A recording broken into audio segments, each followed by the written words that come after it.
સીતારામ, જય શ્રી કૃષ્ણ. સ્વાગત છે તમારું મારા એક નવા વિડીયોમાં. તો આજે બનાવી રહ્યા છીએ આપણે તલની સિક્કી. તો મારો વિડીયો પસંદ આવે તો લાઈક કરજો, શેર કરજો અને ચેનલ સબસ્ક્રાઈબ ન કરી હોય તો સબસ્ક્રાઈબ કરજો. ચાલો જોઈએ તલની સિક્કીની રેસીપી. તો તલની સિક્કી બનાવવા માટે આપણે આ 250 ગ્રામ જે સફેદ તલ લીધા છે અને 200 ગ્રામ આપણે આ ગોળ લીધો છે. ગોળ આપણો દેશી છે. અને સિક્કી આપણી બની જાય પછી આપણે આ રીતનું પાટીઓ લીધું છે, તેની ઉપર આપણે પાથરવાની છે. તો તેની ઉપર આપણે આ રીતે પહેલાંથી ઘી લગાવી લઈશું. જ્યારે આપણી સિક્કી બનીને રેડી થાય ત્યારે પાથરવામાં વાર ન લાગે તે માટે આપણે પહેલેથી જ આ રીતે ઘી લગાવી લઈશું. અને ઘીની જગ્યાએ તમે આની ઉપર તેલ પણ લગાવી શકો છો. આ રીતે આપણે ઘી લગાવી લઈશું. ઘી લગાવવાથી આપણી સિક્કી જ્યારે આપણે પાટિયા ઉપરથી અલગ કરીએ ત્યારે એકદમ ઉસકી જાય છે, ચોટી નથી જતી. તે માટે ઘી લગાવવું જરૂરી છે. ઘી અથવા તેલ લગાવી શકાય.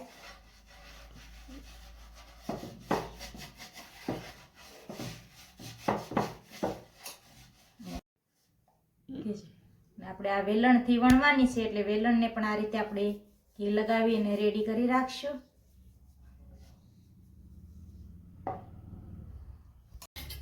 આ રીતની કઢાઈ આપણે ગેસ ઉપર આ રીતની કઢાઈ રાખી દીધી છે. તેમાં આપણે આ ગોળને આ રીતે એડ કરી દઈશું. ગોળને થોડોક આપણે પહેલા ગરમ થવા દઈશું.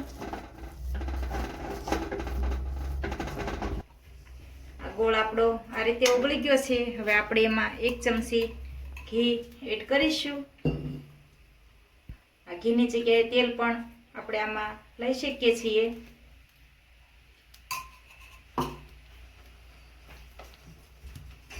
આ રીતે આપણે એમાં મિક્સ કરી લેવાનું છે. આ રીતે આપણે હલાવતા જવાનું છે.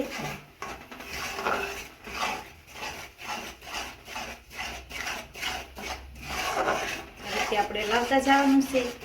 એટલે આપણી સિક્કી બનવા માટેની ગોળની ચાસણી તૈયાર કરવાની છે.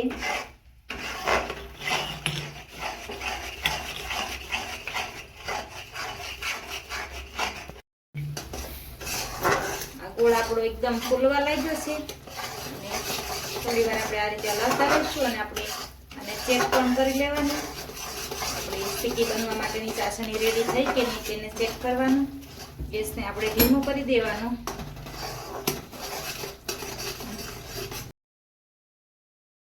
આ રીતે આપણે પાણી લેવાનું છે ઠંડુ અને તેમાં આપણે આ રીતે ચાસણીને થોડી આપણે આ રીતે એડ કરવાની છે.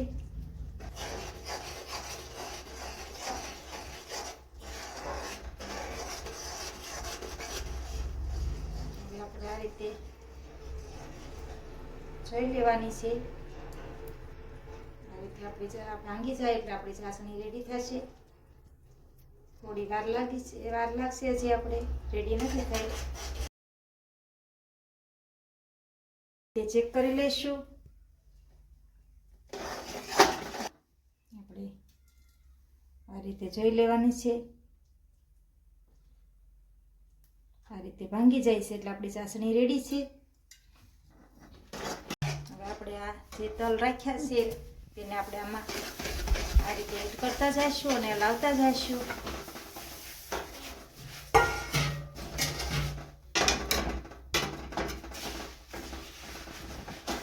સારી રીતે મિક્સ કરી લેવાના છે આપણે આ રીતે.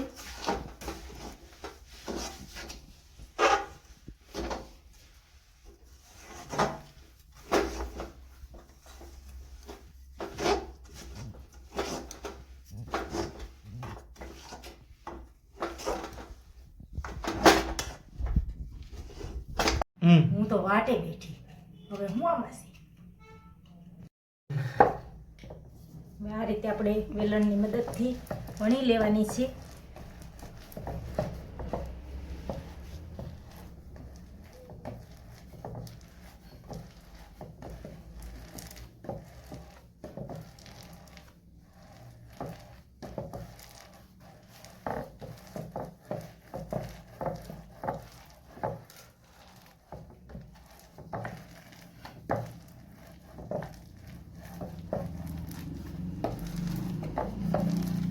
આ રીતે વણવાથી આપણી સિક્કી એકદમ સરસ શેપમાં પણ આવે છે અને એકદમ પતલી આપણે જેવી કરવી હોય તેટલી પતલી થાય છે.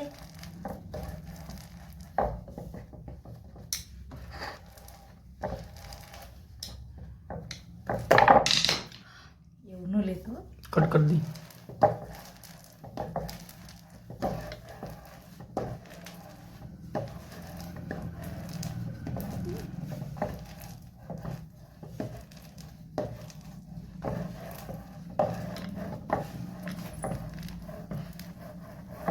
આપણે આને નીચે ઉતારી લઈશું. પાટીઓ આપણે રેડી કરીને રાખ્યું છે, તેમાં આપણે આને લઈ લઈશું.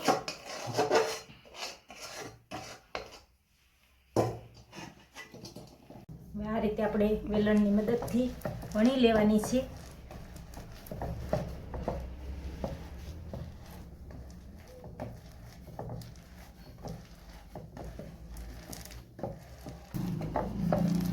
આ રીતે વણવાથી આપણી સિક્કી એકદમ સરસ શેપમાં પણ આવે છે અને એકદમ પતલી આપણે જેવી કરવી હોય તેટલી પતલી થાય છે. હવે આપણે આને આ રીતે કાપા મૂકી લઈશું. આપણે સરસ એકદમ સરસ ચેપ આપવા માટે આપણે આ થોડું વધારાનું આ રીતે કટ કરી લઈશું. આપણે જવડી સાઈઝના ટુકડા રાખવા હોય આપણે આપી દઈશું.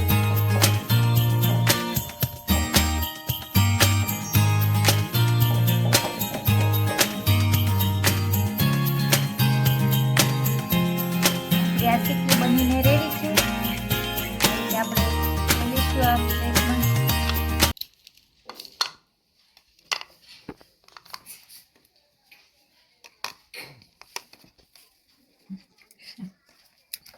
આ રીતે જોઈ શકો છો, એકદમ સરસ ભાંગી જાય છે.